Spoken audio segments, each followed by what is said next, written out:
Hi friends, looking for an easy recipe, and this is a good one for food prep. My chicken tortilla soup.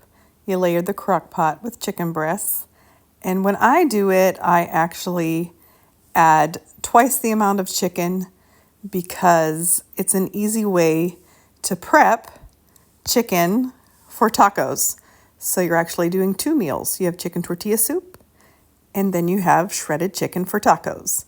I put it in my mixer, and in just a short 10 to 15 seconds, I have it all shredded.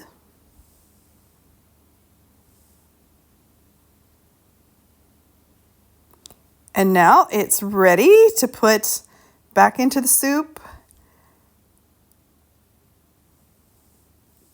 How yummy is that? And a second bowl that I kept to put in the freezer, and it's all set, ready for tacos. Put it in a tortilla. Simple, easy food prep. Some soup for the freezer too. Thanks for watching.